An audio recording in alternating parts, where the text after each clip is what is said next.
हम plant cell और animal cell दोनों का डायग्राम एक साथ देखेंगे, ठीक है। और सो दैट आपको डिफरेंस पता चल सके, क्योंकि जब भी आपका एग्जाम में चेक होता है तो जो मेन डिफरेंस होता है वही पहले चेक होता है कि आपने वो चीजें लिखी है या नहीं लिखी है, ठीक है। तो हम दोनों डायग्राम एक साथ बनाएंगे और इनमें से एक 100% एग्जाम में आता है, 4-5 मार्क्स का एग्जाम में आता है। अब आपका मैक्सिमम क्वेश्चन जो है 4 मार्क्स का है, तो 4 मार्क्स का डायग्राम आते हैं, कोई ना कोई आएगा, या तो एनिमल सेल या प्लांट सेल, ठीक है। सो यहाँ पर आप देखें, सबसे पहले एक तरफ आप लिख लें प्लांट सेल और एक तरफ आप लिख लें एनिमल सेल।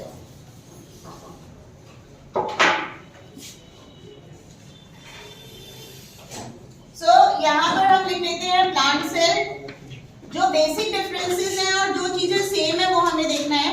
और यहाँ पर हम लिखेंगे एनिमल सेल। आपको पता है no cell can ever be without plasma membrane, ठीक है। हर सेल में प्लाज्मा मेम्ब्रेन होती ही है, ठीक है। तो सबसे पहले let us draw the plasma membrane. चाहे वो प्लांट सेल हो चाहे वो एनिमल सेल हो, सभी में क्या जरूरी होगी, उसमें प्लाज्मा मेम्ब्रेन जरूर होगी, ठीक है। अगर हम एनिमल सेल की भी बात करें तो कोई फिक्स शेप नहीं, हम एक स्पेसिफिक शेप नहीं है। एनिमल सेल्स जो है वो डिफरेंट शेप्स के हो सकते हैं, ठीक है। लेकिन जो एनिमल सेल है उसमें एक खास बात ये है कि जो प्लाज्मा मेम्ब्रेन है वो अलग अलग तरह से मॉडिफाइड होती है अलग अलग फंक्शंस के लिए, fine. So in case of animal cell, the plasma membrane can be modified, ठीक है। So इस तरह से यहाँ पर ये दोनों में भी हमने क्या बनाया है, प्लाज्मा मेम्ब्रेन, दोनों में ही प्लाज्मा मेम्ब्रेन होगी। लेकिन जो प्लांट सेल होता है बिसाइड प्लाज्मा मेम्ब्रेन, यानी कि प्लाज्मा मेम्ब्रेन के अलावा उसमें एक और स्ट्रक्चर होता है जो आउटर मोस्ट होता है, उसको क्या बोलते हैं हम, सेल वॉल, ठीक है। उसमें सेल वॉल होती है। सेल वॉल जो है वो परमिएबल स्ट्रक्चर है, मतलब हर चीज जो है वो सेल वॉल से अंदर आ सकती है। लेकिन प्लाज्मा मेम्ब्रेन जो है वो सेमी परमिएबल है। प्लाज्मा मेम्ब्रेन क्या है बेटा, सेमी परमिएबल का मतलब क्या होता है, मैम वो कुछ ही चीजों को कैमरा घुमा सकते हो, हाँ मैम वो कुछ ही चीजों को, जैसे वो हर चीज को अलाउ नहीं कर सकते, जैसे कोई सेमी परमिएबल मतलब वो कुछ पर्टिकुलर साइज के मॉलिक्यूल को ही परमिशन देती है, ठीक है। तो semi permeable means a particular size of molecule can enter inside the cell. तो जो तुम्हारा प्लाज्मा मेम्ब्रेन होता है वो सेमी परमिएबल होता है, ठीक है, दोनों ही केस में। अब हम बात करते हैं इसके सेंटर मोस्ट पार्ट की। तो जो एनिमल सेल है, एनिमल सेल में जो न्यूक्लियस है वो सेंटर में होता है, ठीक है। तो यहाँ पर न्यूक्लियस बनाएंगे। न्यूक्लियस की जो मेम्ब्रेन होती है वो कंटिन्यूअस मेम्ब्रेन नहीं होती। क्या नहीं होती, डिसकंटिन्यूअस मेम्ब्रेन होती है। इसका मतलब ये हुआ कि उसमें बीच बीच में न्यूक्लियर पोर होते हैं, यानी कि होल्स होते हैं। तो वो मेम्ब्रेन जैसे एक बॉल होती है ना, उसके बॉल के ऊपर जो कवर होता है तो वो पूरा कवर नहीं होता, उसमें बीच बीच में क्या होता है, पोर्स होते हैं। इसलिए मैंने डिसकंटिन्यूअस मेम्ब्रेन बनाई है, ठीक है बेटा। और इसको सूरजमुखी नहीं बनाना है, ठीक है ना, ये तो तुम लोग सनफ्लावर बना देते हो। You have to make 2 membrane. ये डबल मेम्ब्रेन्स इसमें होती हैं, outer and inner membrane, right, ठीक है बेटा। This is nucleus, fine. अब यहाँ इसमें न्यूक्लियस के बिना कोई सेल नहीं होता। Every cell has got the nucleus except which cell in human body does not contain nucleus? Mature cell. कौन सा होता है, आरबीसी, ठीक है। Mature RBC does not contain nucleus. हमारे जो मैच्योर आरबीसी होते हैं ना उसमें न्यूक्लियस नहीं होता। यहाँ इसका जो न्यूक्लियस है वो सेंटर में है, क्योंकि इसका जो न्यूक्लियस है वो थोड़ा सा पेरिफेरी की तरफ होगा, मतलब कि थोड़ा सा किनारे की तरफ होगा, ठीक है बेटा। तो ये यहाँ से इस तरह से डबल मेम्ब्रेन जैसा उसको बनाया था वैसे इसको भी हम डबल मेम्ब्रेन बनाएंगे। बीच में न्यूक्लियर पोर के लिए जगह छोड़ेंगे, डिसकंटिन्यूअस होगा, ठीक है, ओके। फिर आता है ये किनारे पर क्यों है, तो मतलब यहाँ पे कुछ तो ऐसा होगा जिसकी वजह से किनारे की तरफ चला गया। So there is a large vacuole, ठीक है। यहाँ पर एक लार्ज वैक्यूल होता है। लार्ज वैक्यूल की वजह से क्या होता है, जो न्यूक्लियस है वो थोड़ा सा पेरिफेरी की तरफ चला जाता है। सॉरी, समझ में आ गया। तो एक लार्ज वैक्यूल की वजह से जो न्यूक्लियस है वो थोड़ा सा पेरिफेरी की तरफ चला जाता है। फिर न्यूक्लियस के अंदर क्या होता है आपका, हमारा जेनेटिक मटेरियल। और यहाँ पर हमारा जो जेनेटिक मटेरियल है, जो डीएनए है, वो किस फॉर्म में होता है? क्रोमैटिन के फॉर्म में होता है। किस फॉर्म में होता है? ठीक है, ये जो थ्रेड लाइक पतला पतला स्ट्रक्चर दिखता है, this is called as chromatin. ठीक है, अभी आपको 9 के हिसाब से ही बता रहे हैं, बाकी इसमें बहुत सारा डिटेल है फिर। ठीक है, फिर नेक्स्ट इसमें आता है और क्या सेल ऑर्गेनीज होती है। तो यहाँ पर नेक्स्ट सेल ऑर्गेनली जो है वो आप बना सकते हो। ये क्या है? This is called as Golgi apparatus, Golgi complex या गोल्गी बॉडी। ठीक है, तो ये आपका, और इसमें भी होता है क्या? It is present in both the cases, animal cell और प्लांट सेल दोनों में होता है। अभी आपकी बुक में गोल्गी बॉडीज ही लिखा हुआ है, जबकि प्लांट सेल में गोल्गी बॉडीज कंप्लीट नहीं होता वो कॉम्प्लेक्स, उसको डिक्टियोसोम बोलते हैं। पर अभी आपको बुक में गोल्गी बॉडीज लिखा है तो आप दोनों में गोल्गी बॉडीज लिख सकते हैं, पर यहाँ पर इसको डिक्टियोसोम कहा जाता है। फिर आपका नेक्स्ट आता है यहाँ से इस तरह से, व्हाट इज दिस ना? हाँ, endoplasmic. This is called as endoplasmic reticulum. दोनों ही केस में एंडोप्लाज्मिक रेटिकुलम होगा। इस एंडोप्लाज्मिक रेटिकुलम से अगर आपका राइबोसोम जुड़ा होता है तो we call it as rough endoplasmic reticulum. ठीक है बेटा, तो अगर ये यहाँ पर आपका राइबोसोम जुड़ा होता है तो उसको हम रफ एंडोप्लाज्मिक रेटिकुलम कहते हैं। अदरवाइज दूसरा रेटिकुलम कौन सा है? Smooth endoplasmic. उसमें क्या होता है? उसमें राइबोसोम जुड़ा नहीं होता, तो वो सिर्फ ऐसा ट्यूब लाइक स्ट्रक्चर होता है। ठीक है ना? इसकी खास बात ये है कि ये एक सेल से दूसरे सेल को जोड़ता है। तो यहाँ से अगर कोई भी मटेरियल आपको एक न्यूक्लियस से दूसरे न्यूक्लियस तक ले जाना है तो दूसरे न्यूक्लियस का भी एंडोप्लाज्मिक यहाँ तक जुड़ा होता है। तो दो सेल के बीच में कभी भी कोई ट्रांसपोर्टेशन करना होता है तो सबसे आसान तरीका होता है एंडोप्लाज्मिक रेटिकुलम के थ्रू। ठीक है, तो ये दोनों में प्रेजेंट होगा। This is called as rough endoplasmic reticulum, this is called as smooth endoplasmic reticulum. इसके अलावा इसमें क्या होगा? माइटोकॉन्ड्रिया। माइटोकॉन्ड्रिया कैसे होता है? Mitochondria is also a double membrane organelle. कैसी है बेटा? What is the another name of mitochondria? Yes, mitochondria is also called as power house of the cell. समझ गए बेटा? ठीक है, और बताइए क्या होता है? देन देयर आर लाइसोसोम्स इन, यहाँ पर लाइसोसोम्स होते हैं। लाइसोसोम्स को और क्या नाम है लाइसोसोम्स का? Suicidal bags. Yes, they are called as suicidal bags and they are also called as kitchen of the cell. ठीक है, क्योंकि इसके पास लाइटिक एंजाइम होते हैं, तो लाइटिक एंजाइम होने की वजह से ये किसी भी चीज को आसानी से तोड़ सकता है। ठीक है, प्रोटोलाइटिक एंजाइम होते हैं। और सुसाइडल बैग्स क्यों कहते हैं इसको? बर्स्ट हो जाते हैं सेल, क्योंकि ये अपने ही सेल को डिस्ट्रॉय कर सकता है। किस कंडीशन में? वो दो कंडीशंस क्या हैं? अगर उसमें डिस्टर्बेंस आ जाता। डिस्टर्बेंस मतलब कैसा डिस्टर्बेंस? उसमें कोई इंफेक्शन हो जाए। ठीक है ना?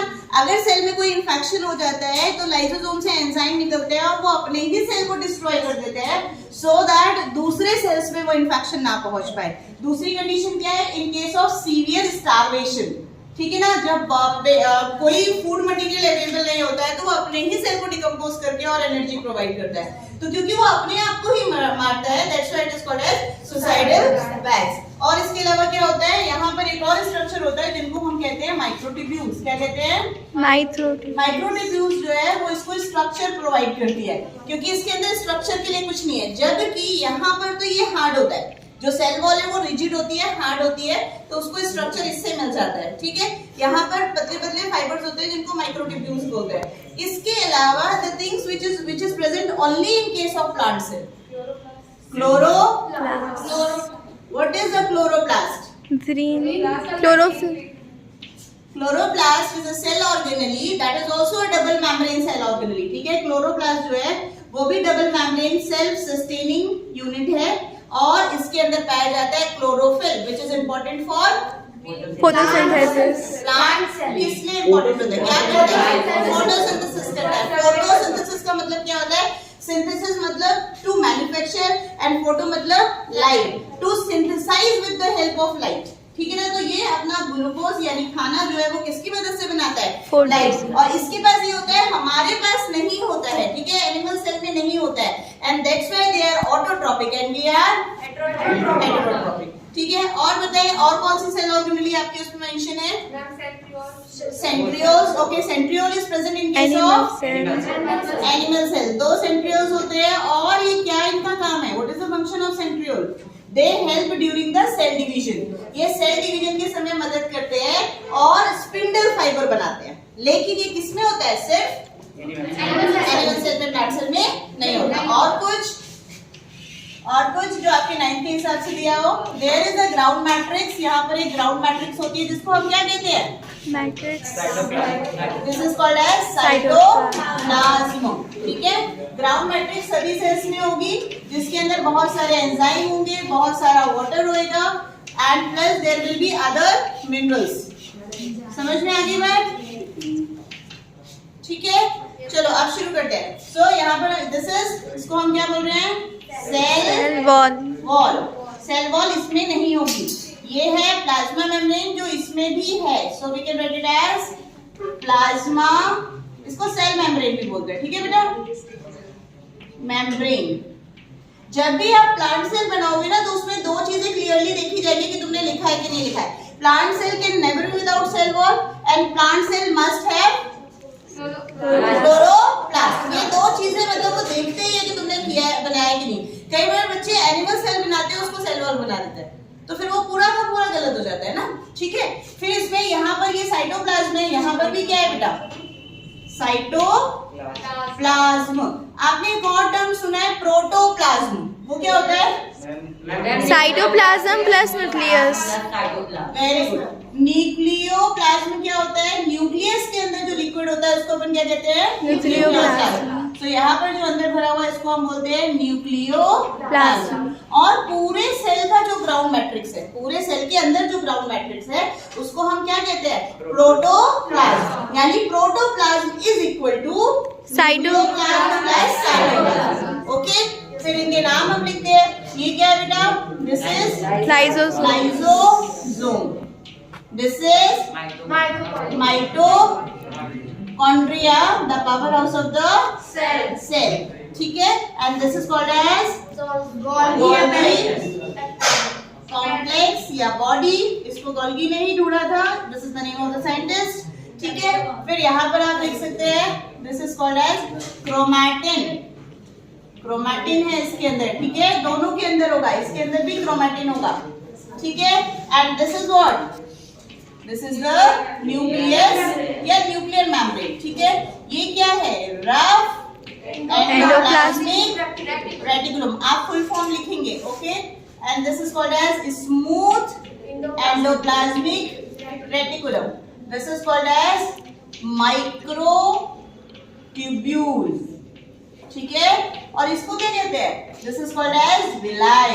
ये मॉडिफिकेशन है, अपने इंटेस्टाइन में होती है, ठीक है। इंटेस्टाइन के सेल वॉल अंदर जो इंटेस्टाइन की जो मेम्ब्रेन होती है ना, उसके जो सेल्स होते हैं उसमें इस तरह की फोल्डिंग होती है। तो फोल्डिंग होने से क्या हो जाता है कि सेल का जो सरफेस एरिया है वो बढ़ जाता है, ताकि सेल जो है वो ज्यादा से ज्यादा एब्जॉर्ब कर सके, ठीक है ना। क्योंकि देखो ऐसे जो चीज सीधा है तो वो कम एब्जॉर्ब करेगा। जैसे हमें अगर कोई सपोज पानी गिर गया है और उस पानी के ऊपर हमें उसको एब्जॉर्ब करना है तो अपन क्या करते हैं, बड़े से कपड़े को ऐसे फोल्ड करके फिर ऐसे करते हैं, उससे क्या हो जाता है, एरिया ऑफ एब्जॉर्प्शन इंक्रीज हो जाता है। तो इसी तरह से ये फोल्ड्स जो है वो एरिया ऑफ एब्जॉर्प्शन को क्या करते हैं, बढ़ा देते हैं।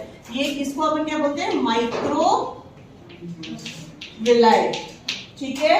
एंड ये क्या है आपका क्लोरोप्लास्ट, एंड ये क्या है आपका माइटोकॉन्ड्रिया। बहुत सारी चीजें और भी हैं इसके अलावा, ये सबसे बेसिक है, ठीक है, ये सबसे बेसिक है। लेकिन एनिमल सेल में वैक्यूल्स नहीं बने, वैक्यूल्स, हाँ एनिमल सेल में भी वैक्यूल्स होते हैं, पर बहुत छोटे होते हैं, हाँ स्मॉल साइज के होते हैं, उसमें लार्ज वैक्यूल होता है, ठीक है। तो इसमें वैक्यूल्स होता है, लेकिन वैक्यूल कैसा होता है, छोटा होता है, ठीक है। तो वैक्यूल्स इसमें भी होते हैं, इसमें भी होते हैं। What is the function of vacuoles? Vacuoles जो है वो खाली बैग्स है, उसमें तुम कुछ भी भर सकते हो। वो फूड वैक्यूल भी हो सकता है, कॉटन वैक्यूल्स भी हो सकता है, वेस्ट के लिए भी हो सकता है, रेजिन टैनिंग्स भी उसमें भरा जा सकता है। ठीक है, तो वैक्यूल्स खाली बैग की तरह है। Is it clear now? ठीक है, समझ में आ गया आपको? इतना सफिशिएंट है अगर आप बना देंगे, this is more than sufficient for 4 marks. और लिखना है तो फिर क्या लिख सकते हो आप? Outer nuclear membrane, inner nuclear membrane, nuclear core. ठीक है, यहाँ पे ये कोर है ना, तो आप इसको membrane, nuclear core, chromatin and nucleoplasm. इसके अंदर न्यूक्लियोलस भी होता है। तो जितना आपकी बुक में है उतना आप इसमें डिफरेंस कर सकते हैं। Is it clear now? Yes sir. ठीक है, थैंक यू।